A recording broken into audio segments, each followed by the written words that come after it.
नमस्कार विद्यार्थी मित्रांनो, स्वागत आहे आपले BMS मराठी या यूट्यूब चॅनलवर. आज आपण चरक सूत्रस्थानमधील PYQ बघणार आहोत. आपण आजचे बघितलेले PYQ हे वारंवार रिपीट होत असतात. तर चला मग बघू. हेच क्वेश्चन तुम्हाला येणाऱ्या एक्झाममध्ये बघायला मिळू शकतात. यातील खूप क्वेश्चन हे येणाऱ्या एक्झाममध्ये येतील अशी अपेक्षा आहे. तर सर्वप्रथम आपण दीर्घजीवित अध्याय बघू. या अध्यायामधून हे खाली दिलेले क्वेश्चन वारंवार रिपीट होत असतात. तर पहिला क्वेश्चन आहे, चरक संहितेनुसार आयुर्वेद व आयु परिभाषा स्पष्ट करा. हा क्वेश्चन 2022 समर एक्झाममध्ये आलेला होता. दुसरा क्वेश्चन आहे, सामान्य विशेष व्याख्या. हा क्वेश्चन 2023 समर एक्झाममध्ये आलेला होता. नंतर तिसरा क्वेश्चन आहे, आयुर्वेद अवतरण. चौथा क्वेश्चन आहे, त्रिसूत्र आयुर्वेद. पाचवा क्वेश्चन आहे, आयुर्वेदाची व्याख्या सांगून आयुचे प्रकार स्पष्ट करा. आपले हितकर आयु, दुःखकर आयु इत्यादी आयुचे प्रकार स्पष्ट करावे लागतील आपल्याला. नंतर पाचवा क्वेश्चन आहे, त्रिसूत्र आयुर्वेद. दीर्घजीवित या अध्यायामधील एवढे क्वेश्चन तुम्ही करून जा. यातीलच क्वेश्चन हे येणाऱ्या काळात परीक्षेमध्ये येतील. आता अपमार्ग तंडुली अध्याय आणि आरोग्य अध्याय या चॅप्टरमधून फक्त MCQ येतात. तर SCQ एलुगू टॉपिक करायची गरज नाही. नंतर षडविरेचनाश्रित अध्याय. या अध्यायातून दरवर्षी रिपीट होणारा क्वेश्चन म्हणजे पंचविध कशा योनी व कल्पना. हा क्वेश्चन 2022 समर एक्झाममध्ये आला होता. तसेच 2020च्या अगोदरसुद्धा हा क्वेश्चन बऱ्याच वेळेस आलेला आहे. नंतर मातृशक्ती अध्याय. हा चॅप्टर एक्झामच्या दृष्टिकोनातून खूप महत्त्वाचा आहे. या चॅप्टरमधून SCQ आणि LQ दोन्ही येतात. तर आपण सर्वप्रथम SCQ बघूया. पहिला SCQ आहे, अभ्यंगाचे फायदे सांगून स्वस्थ रक्षणामध्ये महत्त्व लिहा. तसेच अभ्यंगवर्ज्य अवस्था लिहा. हा क्वेश्चन आपल्याला 2023 एक्झाममध्ये बघायला मिळाला होता. तर बऱ्याच वेळेस विद्यार्थी मित्रांना डाऊट असतो की अभ्यंग म्हणजे आणि अभ्यंगाचे फायदे हे सांगा. परंतु अभ्यंग हा अष्टांग हृदयानुसार लिहायचा की अभ्यंग हा चरक सूत्रस्थानानुसार लिहायचा. तर क्वेश्चनमध्ये उल्लेख असतो त्यानुसार आपण लिहिले पाहिजे. जर क्वेश्चनमध्ये उल्लेख नसला तर तुम्ही अष्टांग हृदय किंवा चरक या दोन्हीपैकी लिहू शकता. पण क्वेश्चनचे आन्सर लिहिताना तुम्हाला चरक सूत्रस्थानानुसार किंवा अष्टांग हृदय स्थानानुसार असा उल्लेख करणं आवश्यक आहे. तर दुसरा क्वेश्चन आहे, शिरोविरेचन करण्यास अवस्था कोणत्या. विरेचनासाठी सांगितलेल्या 8 द्रव्यांची नावे लिहा. तर आपल्याला शिरोविरेचन करण्यासाठी खूप साऱ्या द्रव्यांची ओळख सांगितलेली आहे. तर त्यापैकी 8च लिहायची आहे. हा क्वेश्चन आपल्याला 2022 यावर्षी आलेला होता. आता तिसरा क्वेश्चन आहे, आयुर्वेदानुसार गुरु व लघु द्रव्यांचा वैज्ञानिक दृष्टिकोन किंवा आधार स्पष्ट करा. तर मातृशक्ती अध्यायामध्ये दुसऱ्याच पेज क्रमांकावर हे गुरु लघु द्रव्यांचा वैज्ञानिक आहार हे स्पष्ट केलेलं आहे. तिसरा क्वेश्चन आहे, धूमपान प्रकार व धूमनेत्राचे वर्णन. हा क्वेश्चन आपल्याला 2022 एक्झाममध्ये आलेला होता. आता आपण LQ बघूया. धूमपान सविस्तर वर्णन.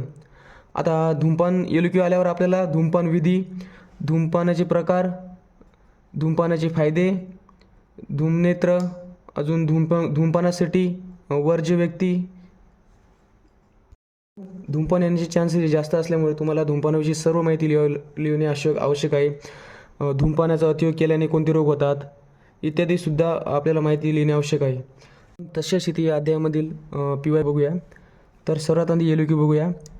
चरक संहितेनुसार विसर्ग व आदान काळभेद लिहून वर्षा ऋतुचर्या, वातावरण, शरीरबल, अग्निबल, दोषस्थिती लिहून वर्षा ऋतुचर्या मुद्देसह लिहा. असा क्वेश्चन जर आल्यावर आपल्याला आधी आदान व विसर्ग काळातील काळभेद लिहायचा म्हणजे डिफरन्स लिहायचा.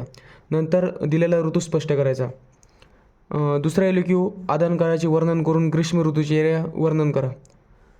असा LQ जर आला तर सर्वप्रथम आपल्याला आदान काळाविषयी सर्व माहिती लिहिणे आवश्यक आहे की आदान काळामध्ये कोणते ऋतू येतात, आदान काळामध्ये व्यक्तीचे बल कसे असते, आदान काळामध्ये सूर्याची स्थिती कशी असते, आदान काळामध्ये चंद्राचा प्रभाव कसा असतो इत्यादी गोष्टी लिहिणे आवश्यक आहे. नंतर आपल्याला ग्रीष्म ऋतुचर्या स्पष्ट करावं लागेल. ग्रीष्म ऋतुचर्यामध्ये शरीरावर होणारे परिणाम, वातावरणातील बदल, ग्रीष्म ऋतुचर्यामध्ये आपण कोणता आहार घेतला पाहिजे, ग्रीष्म ऋतुचर्यामध्ये आपण कसा विहार केला पाहिजे इत्यादी गोष्ट करणे आवश्यक आहे. विद्यार्थी मित्रांनो, पेपर ज्या सीझनमध्ये असतो तो ऋतू येण्याचे चान्सेस जास्त असते. त्यामुळे तुमचा पेपर मार्च आणि एप्रिल महिन्यामध्ये असून तुम्हाला वसंत ऋतू येऊ शकतो. आता आपण तिसरा LQ बघूया. ऋतुसंधी म्हणजे काय. शरद ऋतुचर्या सविस्तर वर्णन हा एलुक आपल्याला 2021मध्ये आलेला होता. तर असा एलुक जर आला तर आपल्याला ऋतुसंधी लिहावं लागेल, म्हणजे 2 ऋतूचा संयोग होताना होणारा बदल आणि शरद ऋतुचर्या सविस्तर वर्णन करावे लागेल. आता एसुकी बघूया आपण. दुसरा एसुकी बघूया, दोषकाल संबंध. हा एसुकी आपल्याला 2021मध्ये आलेला होता. नंतर शरद ऋतूचे नावे लिहून ग्रीष्म ऋतूचा आहार हा एसुकी आपल्याला सुद्धा बघायला मिळाला. तर विद्यार्थी मित्रांनो, इथे असे लक्षात घेणं आवश्यक आहे की एक ऋतू दरवर्षी आपल्याला येणार म्हणजे येणारच, तर आपण 6चे 6 ऋतू चांगले करणं आवश्यक आहे. आता आपण 7वा चॅप्टर बघूया, नवविज्ञान धारिणी अध्याय. तर या चॅप्टरमध्ये एसक्यू आणि एलक्यू दोन्ही येऊ शकतात. आता एसक्यू बघूया आपण, धारणीय वेग. धारणीय वेग सविस्तर वर्णन करा हा एसक्यू आपल्याला 2020मध्ये आलेला होता. दुसरा एसक्यू बघूया, मूत्रवेग धारण रोग आणि चिकित्सा. हा एसक्यू आपल्याला 2021मध्ये आलेला होता. आता ह्या एसक्यूमध्ये मूत्रवेगाचे धारण केल्याने कोणते रोग होतात आणि रोगांची चिकित्सा यांचे वर्णन. आता आपण नवविज्ञान धारणीय अध्यायातील एलक्यू बघूया, धारणीय वेग व अधारणीय वेग सविस्तर वर्णन. हा एलक्यू आपल्याला 2021मध्ये बघायला मिळतो. म्हणजे ह्या एलक्यू आला तर धारणीय आणि अधारणीय वेग यांचे सविस्तर वर्णन करणे आवश्यक आहे. नंतर वेग परिभाषा, प्रकार लिहून पुरुष, अधोवायू, शुक्र, मूत्र या वेगांच्या आधाराने उत्पन्न होणारी लक्षणे व त्यांची चिकित्सा लिहा. हा एलक्यूसुद्धा आपल्याला PYQमध्ये दिसतो.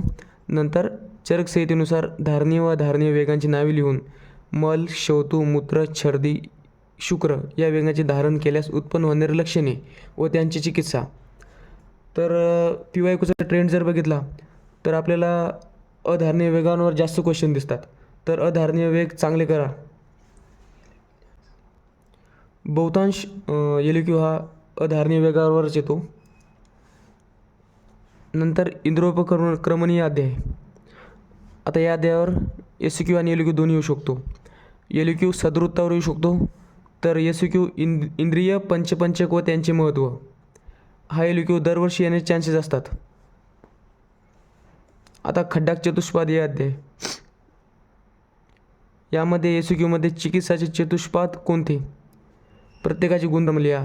हा एसक्यू 2022, 2023, 2021, 2020 या ट्रेंडनुसार आपल्याला चिकित्सेचे चतुष्पाद याची इम्पॉर्टन्स कळते. हा एलक्यू दरवर्षी रिपीट होतो.